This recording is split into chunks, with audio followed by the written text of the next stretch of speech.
Hello YouTube, this is Stephanie. I'm back again with another video. So, as y'all know, I'm going to be talking about trucking mostly on my page. So, I wanted to tell everybody a happy late Valentine's Day. And I was sitting up here thinking, I was like, you know what? Valentine's Day, I was at work. I worked New Year's. So, I want to talk about working during the holidays and like special like just holidays or special event, birthdays, anniversaries, how it affects your life if you're a truck driver. So I've been driving since 2013. There's been plenty of times I worked Valentine's Day, I worked during Thanksgiving, I worked during my birthday, I worked during Christmas. I did it all, and I really never really had a problem with it because I was always around someone, or usually I would meet up with the person, my significant other, and we'll meet up and then we'll part ways and do our work.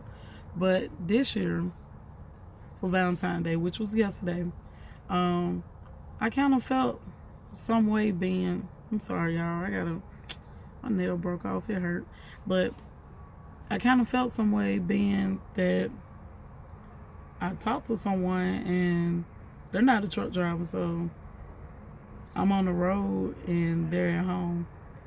It kind of sucks. It really sucks. I ain't gonna say kind of, it really sucks. And it make you feel like, a lot of people who don't drive trucks, they can't relate to what I'm talking about. Or if you never drove, you really can't relate until you experience it. But unless you're just a person who just don't care. But me personally, I just drive. Like, I picked up a load last night in New Albany. I was there all day from that morning. My load wasn't ready till that night, so I got a whole reset. I drove here all night and I just made it here like a couple hours, maybe like 2 hours ago, and I'm still in the dock door getting unloaded. But I drove all night. It was an 8-hour trip. And when you drive all night, if you don't know nobody, unless you have a truck driver friend or like a friend who gonna stay up and all this stuff, who do you talk to? You don't talk to nobody. I don't have nobody in the truck with me but my dog, which I'll show y'all him eventually. He in the back chilling. You have a lot of time to think. And not saying you won't think if you're not on the road, but like driving, it's a different type of experience. Like when I say you have a lot of time to think, you sitting there, you just looking at the road, like your GPS gonna be in front of you. Like I'm at the steering wheel now, but I don't know if you can see it. Yeah, but I have so much time to just think. Like I listen to music on Pandora. I like buy music through Google Play, so I have my own little playlist. I like play YouTube videos and let them play. It's on autoplay. But what I do is, instead of watching it really, I like how I got my phone sitting up here, I mostly listen to it because I'm just listening to random stuff. But it is so hard to sit up here and just think about everything that's going on around you. Or people will say, oh, you don't do nothing but drive trucks. Like, so you sit there and drive, that's it? Oh, that's a hard job? Oh, is this like, unless you're driving, shut the hell up. You don't know what a person got on their mind. Like, you can be sitting up here finding out you got death in the family, you find out you've been cheated on. Like, it don't matter. You be going through divorce, you can be just anything. Find out you sick or somebody close to you sick, somebody passed away. Either way it go, your mind racing. You got stuff to think about, especially at night. Like during the daytime, you still think, but like you see more because like the space like is lighting everywhere. You can actually see. But at night, you really can't see off. You looking at the roads and you like, oh my God, this could be happening. Oh my God, what about this? Like, and it bothers me because I don't want to sit here and have negative thoughts. I don't want to sit here and think about certain stuff. And your music, trust me, it'll start getting old. Like, you can be listening to some. Now, I'm the type of person, when I drive, I be like singing and stuff. Like, have my CB on, y'all check out the pink CB though. The little mic. I love it. If y'all want to know about this, I'm sorry, like, I got off track, but females, y'all want to know about this? I got this from Petro. It's the Breast Cancer Awareness Month CB, and you know, part of the proceeds go towards cancer research. And they had it on sale. It was on sale for $89. So it's a Cobra 29 LTD Classic. I love it. Just because of the color though. I really don't use my CB unless I'm talking noise, which we'll go over that eventually too. But yeah, the struggle is horrible. Like, I hate sitting here just thinking about everything that's going on. So Valentine's Day, back to my original statement, you know, it was very lonely, especially, you know, when I stopped. I was sitting there, and I don't know if y'all on social media and stuff, like, looking at different couples and stuff, like, it really makes you just sit there and just think. And when you have too much time on your hand to think, you try to think, like, a lot of times I try to think of my glass halfway full, but once my thoughts be lingering for too long, that cup turn upside down, it's halfway empty. So that's a struggle. Like, you really have to have a strong mind to just sit here and just think how you want. Like, go over your thoughts instead of calling home, or instead of jumping to conclusions. Just gather your thoughts once you stop and just reevaluate. That's really all you can do till you get home, unless you're just gonna quit. Another thing I was saying, for New Year's, you know, I spent New Year's on the road, and it wasn't that bad. I wasn't that devastated by New Year's, but last Christmas I was at home, so I was all good. But those are a few struggles that people don't talk about, and you think, hey, this is an easy job, everything will be laid back. Unless you got, especially this for the people who dating, unless you got somebody who you dating and they with you the whole time, you always gonna be thinking something. I mean, you can trust a person no matter what, but the first time something seems like it don't add up, you gonna be saying to yourself, well, this ain't right. I wonder what they doing. Like, the first time. And you know, you give people benefit of the doubts, because I do. I always try to make excuses for people and see the good out of people, because I never want to be like a person like, oh, well, you just doing this because I just know it. I just have a feeling. Like, I want proof. And if I can't get proof, like, I expect the truth, or I expect to just find it.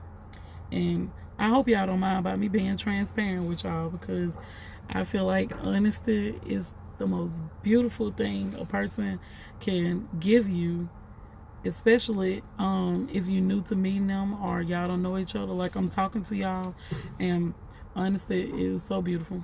It is. So another struggle of being on the road is, as y'all can see, I'm like a plus size woman. So when you get on the road, it's a little mean I seen. Like, it start off, it say the evolution of a truck driver. It start off as a skinny man, and he progressed to he overweight. And it's sad to say that usually happens to most people. And I always had weight on me. Never been like a real skinny person. But from driving trucks, I have gained weight, and I can see why. Because sometimes when you bored, like, I'm gonna tell y'all a trick too. When I'm bored, it's two things I do to avoid, like, eating a lot now. And sometimes it works, sometimes it don't. I would get, I'm sorry y'all about that. I don't know if y'all heard a little notification, but I get like some ice from the Pilot truck stops.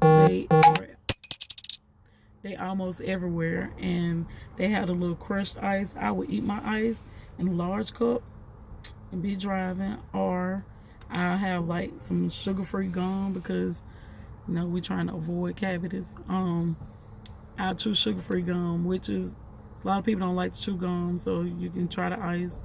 Or I see people eat sunflower seeds, which I have some, but I ate so many back in the day. I really don't care to have them that much. But gaining weight, it's so easy to just sit here and say, hey, I'm taking my 30-minute break. I mean, you can buy you a little pot and all this stuff, try to cook healthy or find a healthy meal, but truck stops make it so hard for you. Like, they have everything, like just food. You want something quick, you're gonna probably more than likely choose the unhealthy choice, and mostly everybody fall victim of it, and it's just a struggle. The last thing I'm gonna talk about is your DMs, and this is not really a struggle of truck drivers. It's just something to think about or something to remember. Like, if some of y'all never drove before, or like y'all have driven and y'all know what I'm talking about, your driver manager, your DM, can make your experience with a company either good or bad. Simple as that. If your driver manager is a person who comes to work, I don't think they care about getting their loads out. Like, they know certain people have preferences and some people don't. They don't care what they get. They just want to make their money.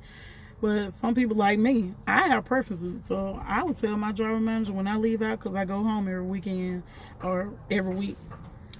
So I tell him, hey, you got this load for me? If you don't, I say, oh, well, you got another one? He usually try to give me what I want. 90% of the time I get what I want.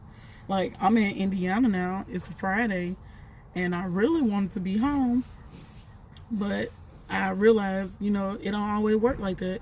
And I know a lot of people that drive and they mind, they're like, well, I'm doing this, I'm doing all this, I should be able to go home. I put in my home request. Like, it don't work like that. If they don't have the load, they're not going to. Some companies will, but a company is not going to want to just deadhead you, let you just drive the truck home. Like, diesel is not cheap. And these some big gas tanks. You got to, fuel tanks, you got to fill up. And then want to go home, so you have to wait till some stuff be available. Some companies will pay you if they don't get you home on the time frame that you ask or within days. I've heard of some people flying people out to the house when they have emergency, letting them rent cars and the company pay for it. But with this company, it's mandatory we go home every week. So I love that. I really wish I could be home multiple times a week, but don't always work like that. But your driver manager, you have a driver manager who, like, when you pick a company, some companies let you refuse a load and some people don't. So if you can refuse loads, some DMs will try to make you wait for a long time. And like, just say I'm in Indiana and they give me a load going to California, and I'm like, no, I'm not trying to go to California, I'm trying to go home. Like, if the company lets you refuse load, I tell them no. But the downside fall of that is sometimes they have to wait for another load to become available, or the DM will just make you wait because you turned down the load, and they won't put you on a priority list. They'll like try to do all the other people, and I think that's so crazy because they could, if you refuse the load and you're not forced dispatch, then give it to somebody else, and then you work towards that person and you see where they're trying to go. It's called compromise. Like, the driver is the one out here getting the loads, doing the work. I mean, grant they do work, DMs too, they work, but I'm just saying, a preference, if they have one, I feel like, what's wrong with trying to help them out? So my experience with a company, which I'm gonna do a video about, but I'm not gonna name the company yet till I do the video about them. I had a horrible DM. Like, he never paid attention to my time, because like, I can deliver a load and I have like an hour on my clock, and he'll be like, oh, well, I need you to pick up this, it's 2 hours away and you need to hurry up and get there, then you can shut down. How in the hell I'm gonna get there? I only have an hour. You want me to drive illegal? No, I'm not. Because who's going to pay that ticket? That ticket going to go on my license, not going to go on yours. I'm going to have to pay it. You're not going to have to pay it. Sometimes you got to let them know. So, that is a little struggle with the DMs. But a lot of companies let you, unless you work for a small company, because the company I'm with is a small company. So, we have one DM who sent us out. Like, I live in Mississippi in the Delta. The company is in Mississippi. And one DM sent us from Mississippi, like from wherever we take our 34 reset. And then another one, once we get out, like I'm in Indiana, the other dispatcher will send me back, and that'll be my home load. So make sure you communicate with your DM. That's another thing, a struggle. The DMs can make it hard, but if you don't communicate with them and tell them what you want, closed mouths don't get fed. They cannot help you, or they can't give you what you want if they don't know what you want. So, you got a mouth, use it. Instead of talking crazy to them or about them, like, try to solve the problem first, and then if they, like, they insulted, try to request a new one. That's only if you with a major company. Now, if you with a small company like me, I can't request a new DM. I'm stuck with who I got, which is fine. It's okay. It's working out for me. All other truck drivers, them the only struggles that I can think of right now. This is another one more. Let's say you have a doctor's appointment, which this got something to do with home time too. When you put in your home time, let's say the 28th is the last day of the month. So today the 15th. If I had a doctor's appointment for the 28th, don't wait till the 22nd or the 25th to tell them about you need to go home. You need to put your home time in within 2 weeks, because doctor's appointments, you have health issues or anything going on, you better tell them, okay, say I have an appointment on the 28th. If I was over the road working with a company, I would tell them that I have an appointment on the 26th or the 27th. I would not tell them day of the 28th, because 9 times out of 10, you're going to make it there on the 28th. It might be nighttime. Like, it's so unpredictable, because a person can be loading you slow, be accidents, traffic, construction. So much can alter your home time. So I always put my ETA, like, if I know I want to be home on the 28th, I request 27 or the 26th, because most companies, major companies, it's a done deal. Unless you're on a dedicated account and you usually don't go that far away from home, then you'll be straight. So, like I was saying, all other truck drivers with experience, what are y'all struggles on the road? Leave a comment below and let me know, and we can share it with everybody else. Y'all, excuse me, I'm so tired. I ain't been asleep. I'm sleeping. I don't even feel them unload me no more, so I might just take a nap in the driver's seat. I just felt them get back in. I might take a nap in the driver's seat. So, make sure y'all like this video. Like the video, comment, subscribe, share, and give me some video ideas of what y'all want to know about driving. I want to do other videos also, but right now I think trucking videos might be my hit. I want to show y'all just me and the dog. It was an easy back. I can't really